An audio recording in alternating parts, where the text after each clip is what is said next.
Hi, and welcome to Tinnitus Awareness Week 2026. My name is Patrick Lynch. I'm the CEO of the American Tinnitus Association, and today's talk will be titled United Against Tinnitus, a Transatlantic Conversation. And I'm thrilled to have this conversation, and it's called a Transatlantic Conversation because joining me today is Alex Brooks Johnson, my counterpart in more ways than a haircut here. He joins us from the UK and serves as the CEO for Tinnitus UK, our sister organization across the pond. Alex is a leader in the field, a visionary in terms of nonprofit leadership, and has a great barber to boot. So Alex, great to see you. I'm glad we're doing this. Good to see you too, Patrick. I am my own barber, by the way. And, Same here. It's a lot cheaper, isn't it? there's no point paying someone for that.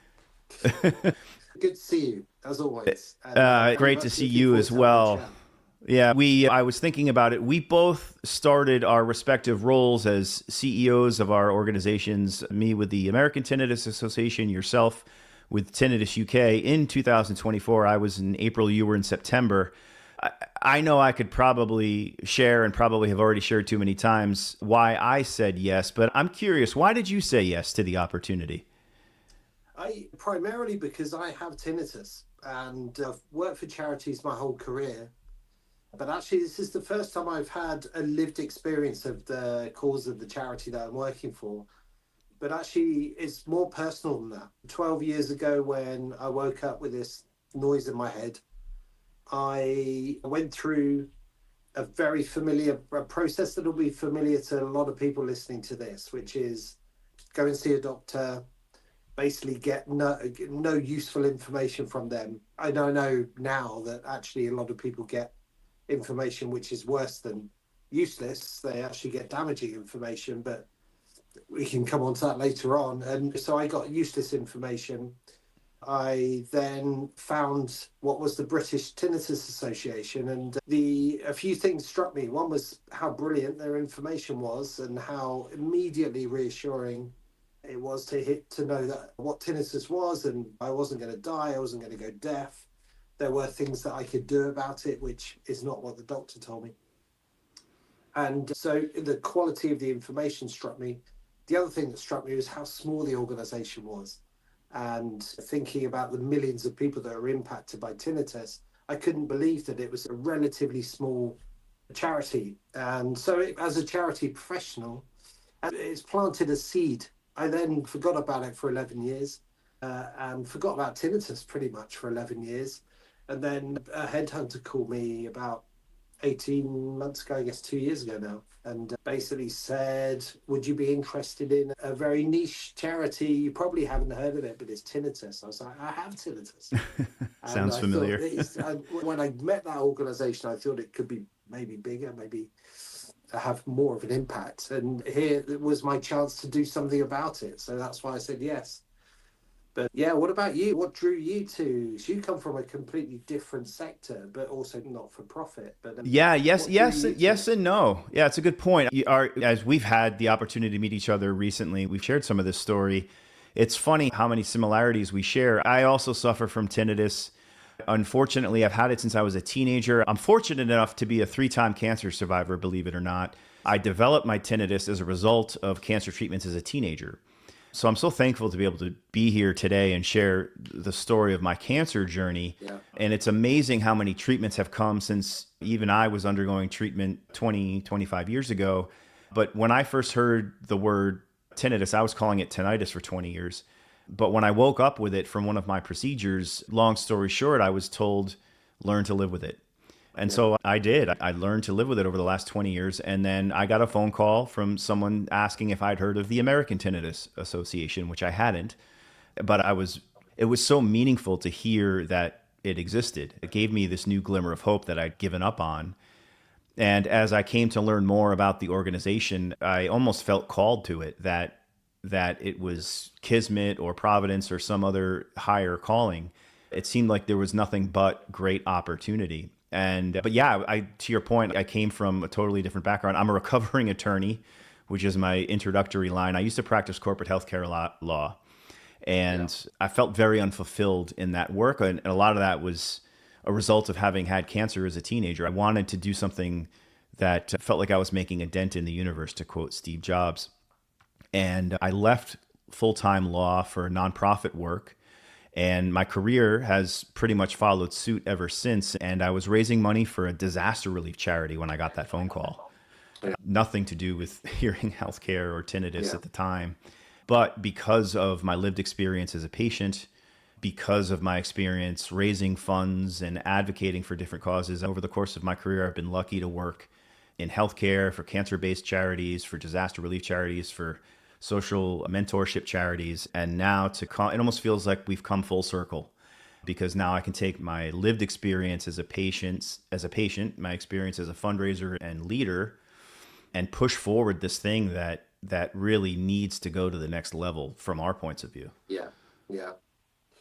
Yeah, it really helps, doesn't it? Having an understanding of the condition that you're talking about. I think it really helps gain some instant trust in situations where previously in my career I've had to work a little bit harder to get that trust. If I walk into a room with people with tinnitus, and I tell them I have tinnitus, then instantly you have something in common.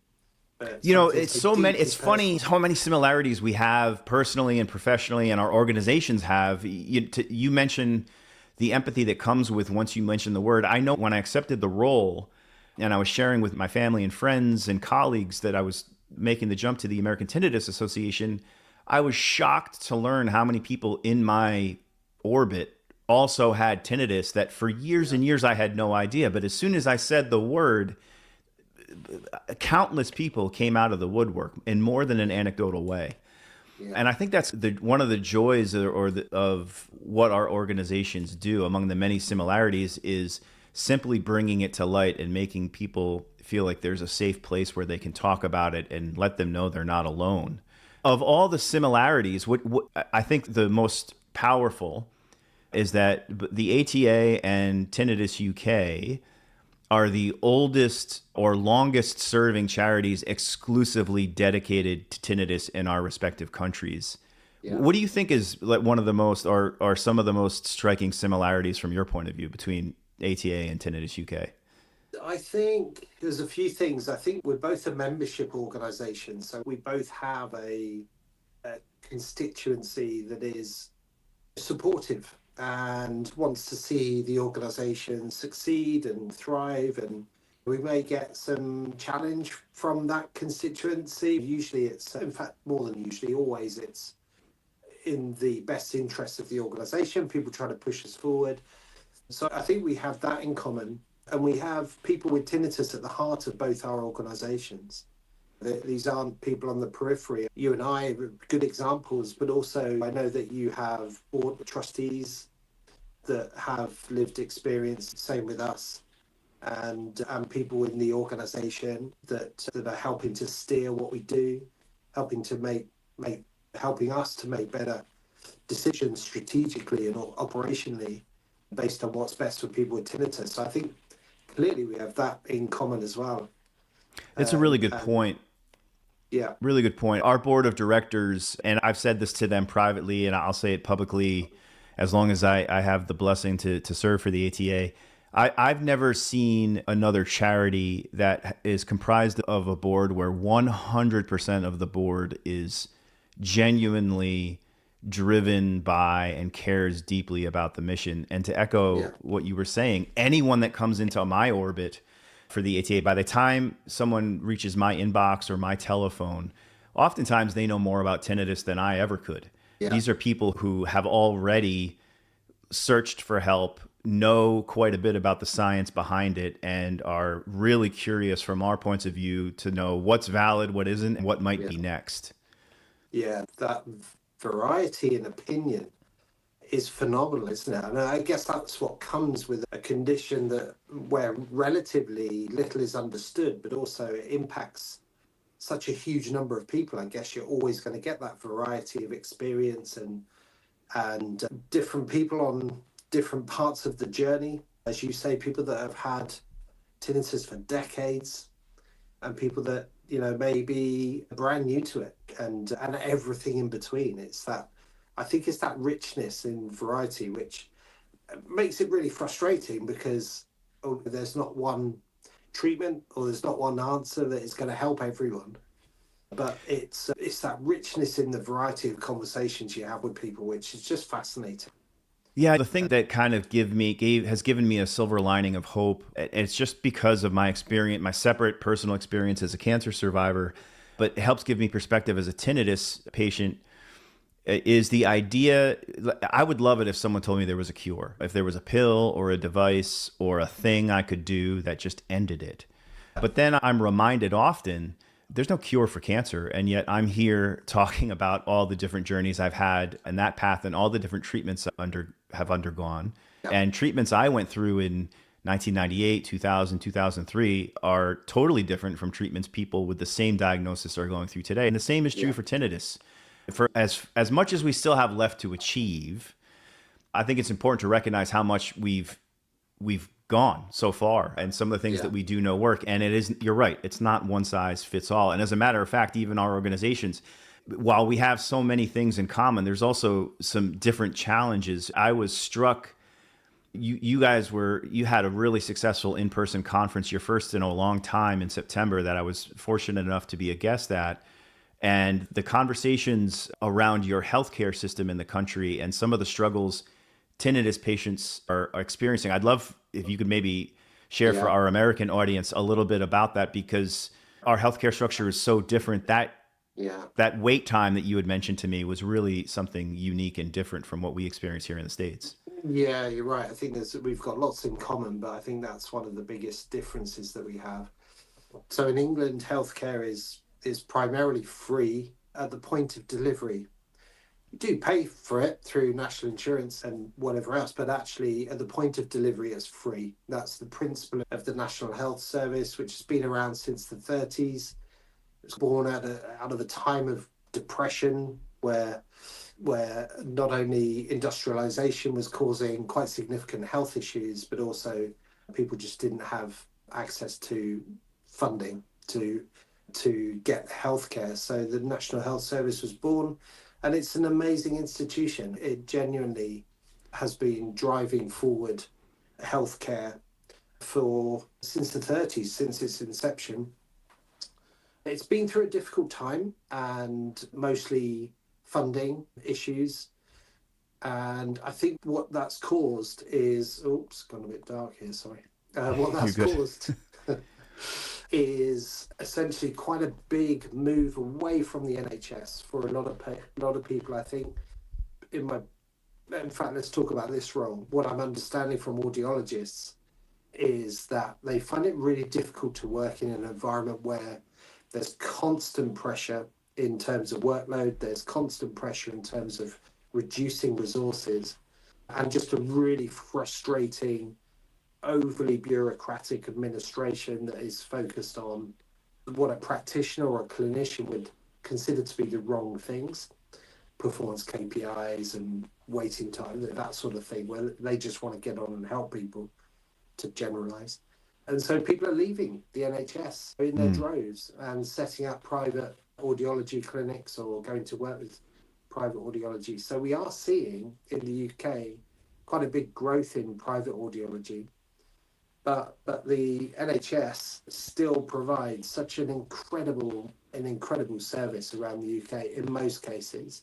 In some cases, because it is so stretched, fragmented, decimated in some cases, wait times can be astonishingly long, particularly for specialist services. So ENT, we hear reports of people, when we put our strategy together, people were reporting having to wait for 3 years for an ENT appointment. 3 years? 3 years now. To see an ENT, wow. Yeah, and as we know, the chances of you having an ENT appointment, which is actually going to help your tinnitus, is very remote. So actually there's an expectation also, which is built up over time, of that appointment being able to help somebody, when in fact it's very unlikely, unless there's something sinister which needs dealing with, which obviously they're excellent at doing, then it's unlikely to help most people that with their Of course. No, I can't imagine. I as suffering from it myself, but having to wait 3 years, expectations building up in my mind, realistic or otherwise. Yeah. just based on waiting that long. I remember waiting that long for the Star Wars prequels to come out and how disappointed I was when they finally were released.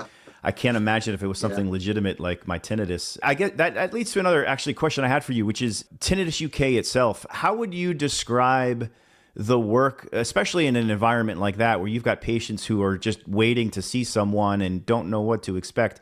The work of Tinnitus UK, how would you sum it up overall, especially in that environment? Yeah. It's so we're trying to provide support to people as quickly as possible. I think one of the key things that came out of our needs analysis, which drove the creation of our strategy, is that people need support quicker and they need more relevant support. They also need more empathy. What they're finding is they're going to the doctor, I don't know about you, but certainly went to a doctor that just didn't understand tinnitus, let alone how to speak to somebody that has tinnitus and all the fears and anxieties that we know exist, and those fears and anxieties that we know make tinnitus worse. So what we try and do is provide that emotional support to people as quickly as possible through our helpline and our other information services. And that's why this is such a key issue for us, because we have an answer for it. This is, you, of course, you need to go and see a GP because it's really important that you speak to somebody about your medical requirements. But actually, before that, speak to us and try and get that emotional support so that we can help you understand what tinnitus is. We can help you understand that there is some hope and there are some techniques and things that you can do to try and manage your tinnitus, which will make this. All of that communication is completely missing from most people, 99% of people's experience of the health system or the support system, whatever you want to call it. Most people's experience will not be focused on that positive, hopeful message. If anything, if people do know about tinnitus, it'll be, there's no cure, there's nothing you can do about it. You're just going to have to get on with it and live your life, which is really damaging for somebody with tinnitus and completely inaccurate. So what we try and do is get to people as quickly as we possibly can to provide that reassurance for them that they'll be okay. Yeah, you remind me foolishly or presciently, in undergraduate, I majored in philosophy. And I always quote Socrates, which was like the first philosophical anything I read as a student, where he starts off by saying, all I know is that I know nothing. And that, of course, led to the scientific method and asking ourselves questions and being honest with ourselves where the answers take us. But when it comes to tinnitus, I find it's identical to any other healthcare journey, which is acknowledging that you as the patient may not know what you don't know. And so oftentimes doing your homework before you even see your physician or your provider is equally as important to the meeting or the appointment with the provider itself. Yeah. And coming in with the right questions to ask your provider sometimes helps if you view your treatment as a journey with your provider, it becomes a much more mutual relationship. And that's where organizations like the ATA and Tinnitus UK can come in handy, because you may not even know the questions you should be asking. And that's one of our missions. We're proud to sit, or we're privileged, our organizations, to sit at this weird, beautiful intersection of research, provider education, and patient education. We're called to be a part of what's next. We're called to educate on what's happening today. And we're called to build on the lessons we've learned from the past. So giving folks the right questions to ask is a big part of that. Yeah. Yeah, absolutely. We've got a ton So of tools. We've got like this 1-800 hotline. I know you guys have an 800 hotline. We try to fund grants for investigations. You have an incredible peer support network across the country that you taught me about. I know you're currently embarking on some new technologies, as we are as well, but one of them that's really cool I heard about was your chat bot, Axel. Okay, Axel. Please tell me it's not Yeah. related to Guns N' Roses, and tell me more about it. It's definitely not related to Guns N' Roses. Yeah, we didn't want to give people tinnitus. We wanted to help people with Yes. it. So we set it up a few years ago. It gets a very positive response from people that use it. And it's there all the time. If you're struggling at 3 a.m. and you really don't know what to do, it's always there, and it will provide information. It will signpost to organizations. We're trying to develop it all the time, so it's learning. It is based on machine learning, but we're also trying to steer it to become a more effective deliverer of information, advice, and guidance. It is it's not as good as being able to pick the phone up and speak to somebody, but trying to get people to work at 3 o'clock in the morning Yeah. it's not easy. It's And also expensive. it's And when it isn't expensive. easy, it's expensive. Yeah, exactly. So the next best thing we think is a chatbot to support the our website is just has so much information on it, which is one of the updates that I have actually is about our services plan and what we're going to do about that. But our website has just got so much information that Axel helps people direct people to the bit that is important to them. So it's a good bit of technology. It's a work in progress. Some people just hate chatbots, full stop, and we get quite a bit of feedback about that. But I think they're generally people that just don't like chatbots, would much rather speak to Yes. a human being. But it's generally speaking, it gets a positive response. After every service intervention, we ask people about the impact of what we're doing based on our kind of outcome. Lights gone again. Based on our outcome framework. And so we have a really good understanding about the impact of Axel and the impact compared to our other services, and whether it's actually helping people manage their tinnitus, whether they're feeling more reassured even by getting information from a chatbot, and they are actually overwhelmingly. So yeah, it's working. Are you thinking about developing one or? Oh, for sure. Who isn't? And I think we're close to having the framework of how it's going to happen. But there's hesitancy just in terms of its accuracy, I think, and you touched on that a little bit. So like anything else, especially with tinnitus, a lot of it is in setting expectations while also trying to meet demand. Absolutely. We know the demand is there for 24/7 services for tinnitus patients. And we need to do better on all fronts where we cannot give what we do not have. So we have to plan our roadmap based on what we have financially in the coffers as a charity, which is why we celebrate things like this week, Tinnitus Awareness Week, together. And when it comes to the chatbot conversation, I think much like the treatment conversation for tinnitus, what one treatment may work for one person, it may not work for the other. I think the same is true for some of these tools. We have some members of our community who prefer Facebook. They just want to see us post information on Facebook. Others love I have one right here, our magazine. We've been sending out what started out as a newsletter. Now it's a magazine for our entire 55-year existence. Some folks would rather get everything in a magazine than anything digital. Some folks prefer email. And so I think the chatbot is one arrow in that quiver where it's just another tool, but it's not the tool.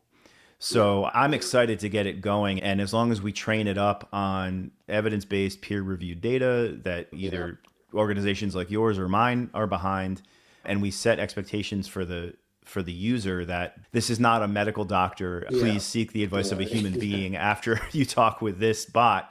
I think it's a very exciting place we can go next. And I think it can do a lot of the things that we want to do at a fraction of the cost. So I think there's no denying it's going to be a big part of everything we do. I love that you guys are doing it already. You mentioned please share it with us. And if folks wanted to go to yours, they can just go to your website there that's on the bottom of the screen for that one.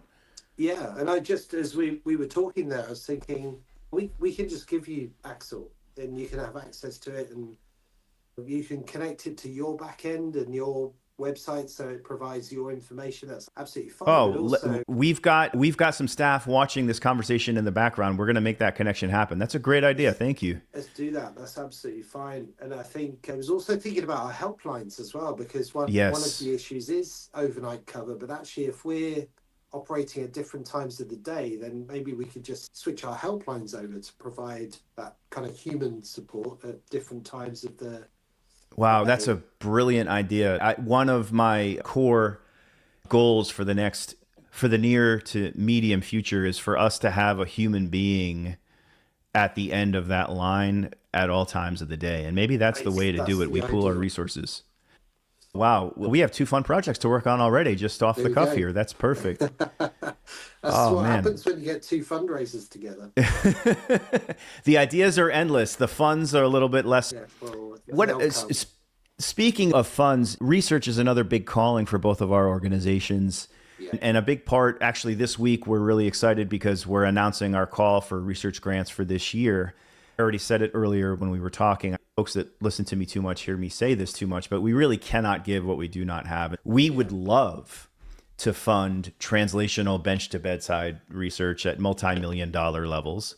We don't have multi-millions to give out right now. And so we're trying to give out grants that make sense with what we have to give. How do you guys approach research in the UK from your organization's point of view?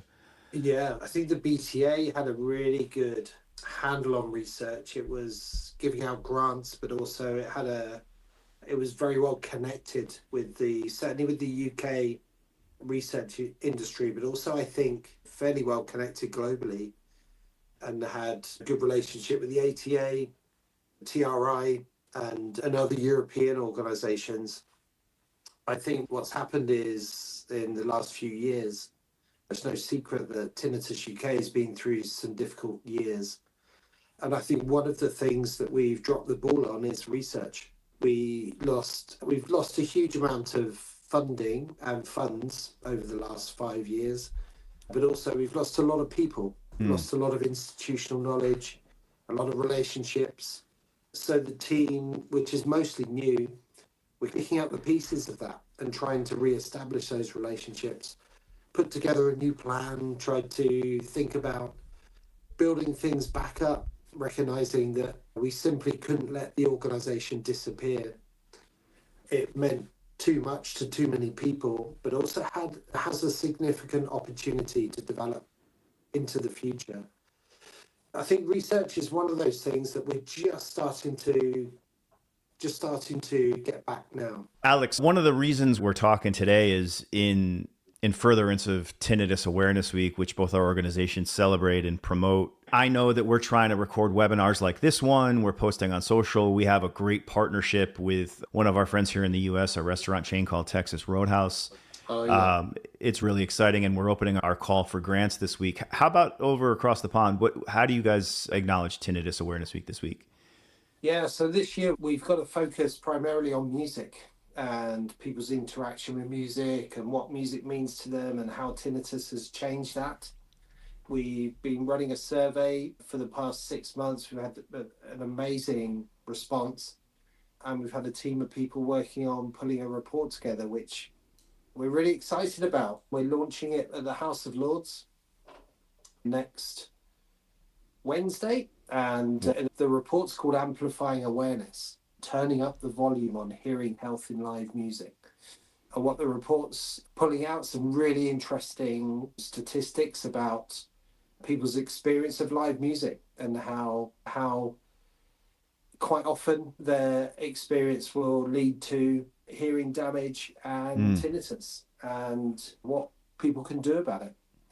We know that people understand that loud music, it's not a good thing. It will cause damage, but people still love to immerse themselves in that experience because they don't quite understand that with proper protection, you can have the same experience, if not better, because it's filtered, and you can protect your hearing and have a great experience. People just don't understand that. So what we're trying to do is raise the awareness of the quality of good quality hearing protection, but also other issues like controlling the volume and how we police that as a society, understanding the risks involved in the music industry, and asking employers to think about better training for people, better awareness for their patrons. So there's a number of calls to action that are coming out of this report. But music's so important to everyone. So we're really quite excited about the media interest that we'll pick up, but also the change that we can make, or hopefully make, as a result of this report. So that's, and we're also doing a gig. So we put together a gig with about 6 or 7 artists, bit of spoken word, bit of comedy, a lot of music, and we are putting on an evening in an iconic venue in London called Union Chapel. It is a church, but it's also quite a famous venue for concerts. And we've worked with the sound engineers there to really put an experience together to show people that you can have a great night out with safe music or safe listening levels where you can really enjoy music. People with tinnitus don't need to stop going to live music. They just need to think about What a, sound, the venue, they need to think yeah. about protection. Super important message. We know, we here in the States, or here in no pun intended, two disproportionately affected populations we engage with are the military veterans and folks in the industry, the music industry and entertainment industry overall. And music is a big part of our mission as well. This last year alone, we've been to some really well-known songwriters and music festivals, handing out regular earplugs, not even the fancy ones that let the right frequencies through, but simple postcards with a QR code about tips and best practices and earplugs to use throughout the event. But man, combining advocacy by showing up at the House of Lords, presenting a formal report and letting folks know one doesn't have to come at the sacrifice of the other. Yeah. And prevention's such a boring topic, I think, sometimes, because people often think, and I'm guilty of it as well, it's never going to happen to me, or it's so far down the line. I grew up you did too, I'm sure. Like, I grew up in a time when if you left a concert and your ears were still ringing, that was a good thing. You somehow thought the concert was better because of that. And we now know that's not the case. And it's on our organizations to try and share that. Yeah, exactly. And we're pragmatic about the change that we're able to create, but we're also ambitious about this. And actually something needs to be done. If you walked out of a nightclub with a broken wrist, you would do something about it. And actually people are coming out of nightclubs or concerts or gigs. I don't know if you call them nightclubs anymore, do you? But people are coming out of these venues with that ringing in their ears, which is basically damage. But if it was a physical damage, then that's a great anecdote or analogy. A broken wrist, I would be at the urgent care the next day. Of course. That's not something I would let linger. And you would also speak to that venue potentially about the harm that they've done you. Yeah. But actually, if you come out with ringing in your ears, that's damage, and people need to avoid it. But if they are getting it, then we need to do something about that. It's not right. I think we'll look back in 20 years and people would go, what? You went out and you had that fuzzy noise the next day. It must have been so loud. So, why would you do that to yourself? It's not all that dissimilar to in when I was just coming out of college in the early 2000s. I had the great blessing to work for the American Cancer Society for a while. And the big thing then was trying to eradicate smoking in restaurants and nightclubs because of the danger of secondhand smoke. And in the 90s, you'd walk out of a bar or restaurant and you'd smell like cigarette, and you'd have to take your clothes off and put them in the wash. And that was just a normal everyday part of life. And then the discussion was, we can't ban smoking in restaurants. It's part of the business. It has to have smoking.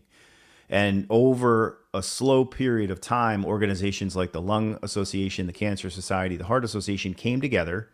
They advocated about the science behind the effects and dangers of secondhand smoke. And even though as a waiter, you may not have gotten lung cancer immediately or emphysema, 20 years down the line, you were. And I think this is not that dissimilar to that, where the businesses would argue it has to be loud. It's part of the ambiance and the experience, but we know it's doing irreparable harm. And devices like the Apple Watch that will tell you, hey, you've been in a loud environment for a little too long. Devices like AirPods that are over the counter that can filter out some of those levels that you're talking about. I think it's becoming part of the vernacular in a way that it just wasn't 15, 20 years ago. And that's our organizations to do it, bring it further. Absolutely. And we need to get to that tipping point where it becomes a behavioral thing. Putting on seatbelts. Now you can't drive in the UK without wearing a seatbelt for obvious reasons. But in the 60s, 70s, when it just wasn't, people just didn't bother. And through public health campaigning, through understanding the evidence behind not wearing a seatbelt, people now wear a seatbelt. Of course you would. Why wouldn't you be an idiot if you didn't? It's not even questioned anymore. I think we'll get there, and it's on the missions of our orgs to make it happen. I think that's part of something that we're talking about as part of Tinnitus Awareness Week and is looking ahead and trying to figure out what's next and where we want to go. A big part of that is you mentioned your fundraising background. I've mentioned mine. We know we need to do more with research. We know to do more with research that requires funding. We know we need to do more with programming, like our 800 line. Again, funding. Even going to Congress or the House of Lords and advocating for policy changes, that requires funding as well. What do you see in your discussions? I've been calling it like a shift to a culture of philanthropy, trying to get our stakeholders who are currently supporting us to think about the future. And I found that to be very helpful because it provides hope. Hello? Yeah, you still there? Yeah, I'm back. Some tech issues there. All good. Yeah. We still got you. I'm rambling. I guess what I'm trying to get at is how are we going to raise more money, not for the sake of raising more money, but Yeah. for the goal of accomplishing all these big ideas? I think it's about measuring the impact of what we do, but also understanding the impact of tinnitus. And for most people, it'll be something that they go through a small period of distress and then they'll quickly get on top of it. They'll habituate, whatever the terminology is that you want to use, they'll get used to it. But I think for some people, that will never happen. And for some people, they'll continue to go in and out of this tinnitus distress. I think understanding that, realizing that's not okay. There's 1.5 million people in the UK who are in that tinnitus distress at any one time, which is a significant amount of people. But even if it was 10, it's not okay. But it's 1.5 million. And as we know, it can lead to some very serious situations. I think communicating that to the general public who should be aware of it, but also to policymakers, people that are influencing how people are cared for, I think is really important. That's a primary duty of us as an organisation. But actually, because tinnitus doesn't discriminate, there are billionaires that have tinnitus. So how do we engage with those people to help us to make those changes as an organisation? And I think it's about communicating the impact of tinnitus, but also the impact of what we can do as an organisation, how we can change people's lives so that society becomes better, so that people understand tinnitus better, so they can manage it better. Ultimately, of course, it'd be great to find a cure. That's not going to happen without significant funding. And I don't know about how things are in the States, but in the UK, there's a pittance, relatively speaking, going into the whole of hearing health, let alone tinnitus. It's a tiny amount in comparison to some other similar conditions. We need to do something about that. Yeah, you bring up a good point, which is there's a huge need and not enough to go around. And so the conversation naturally starts with everybody needs more funding, whether you're a researcher, a provider, or a nonprofit or a charity. We need fiscal support, but that's not the only way people can help. I think it's important too for us to maybe touch on that. Beyond treasure, there's also the time and talent piece of this. We at the ATA, we have an email address that folks can share their stories with that often are helpful at tinnitus@ata.org. Of course, donating and fundraising, like we were talking about, but there's the support group model. There's, if you're a researcher, initiating research, if you want to be participating in a research study, talking with your healthcare providers, like we were talking about earlier, coming in with the right questions, or volunteering. How do you guys try to go beyond just asking folks for financial support? How do people engage if they want to do more? It's a good question. We have more volunteers than we do staff. So we've got about 35, 40 volunteers. We've got about 13 people in the team. So we're outnumbered by volunteers. That's a good problem. It's a really good problem. And actually, they're the volunteers that are directly supporting the organisation. There's then 74, 75 support groups around the UK, most of whom are completely independent to Tinnitus UK.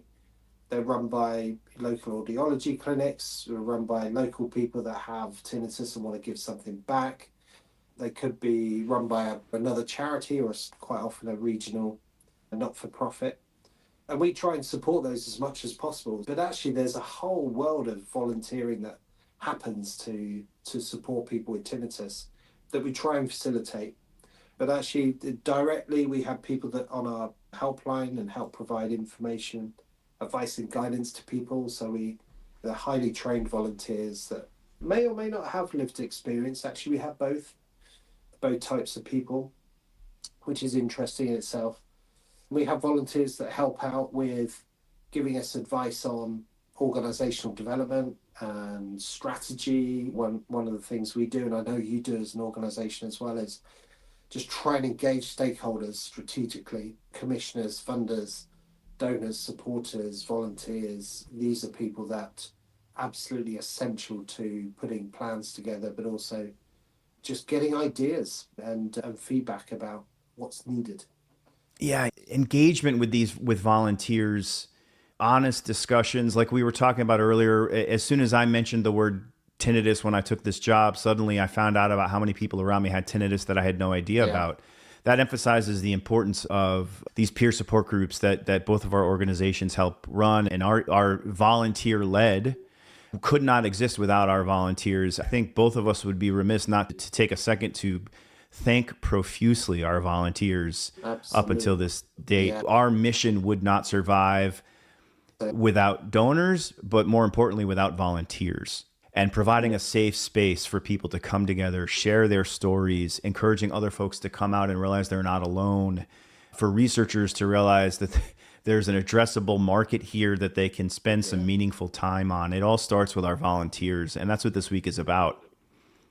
Really is. We employ 13 people because that's all we can afford, but actually the requirement for the need for a service is exponentially bigger than that. The only way we can meet that gap is through volunteers. You're absolutely right. We probably wouldn't exist without volunteers. Volunteer-led organization in so many ways.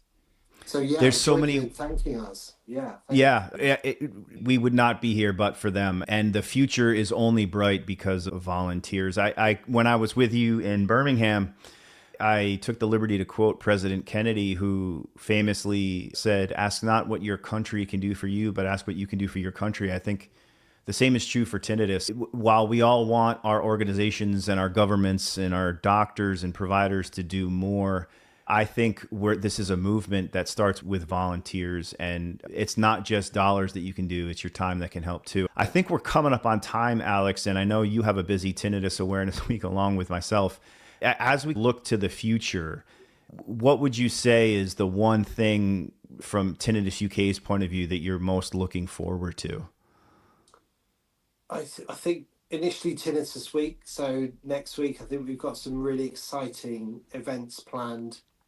And we're hoping to really make a difference in terms of how people consume music safely. I think we're getting to the point where we can make a significant change on that front. And then longer term, we have some really exciting plans about how to put a structure together for a tinnitus journey that will basically inform how our website is presented. And we get about 250,000 people a year visit our website. At the moment, I think the experience is okay, but the experience needs to be world class. And that might be the third project our orgs work on together is the website, because we have a ton of great content, but we also know we need to reorganize ours as well. So there's probably some synergies there we can talk about. Absolutely. Yeah.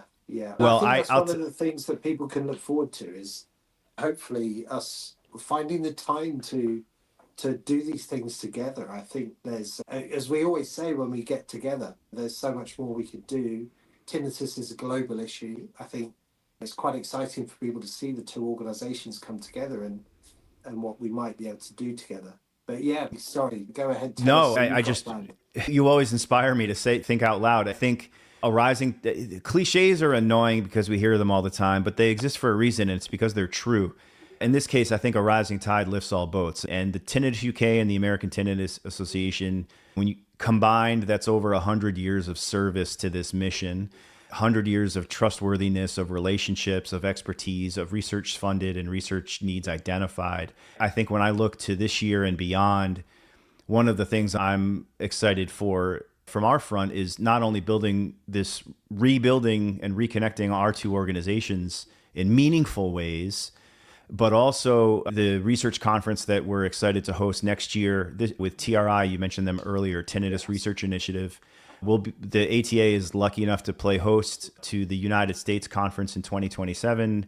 We, of course, have already invited you and your stakeholders to be a part of that. Yeah. And I'm really excited to have that back here in the States, hear from researchers around the world on what's next. And the ATA and Tinnitus UK being a part of that conversation going forward is really exciting to me. Yeah, very excited about being involved.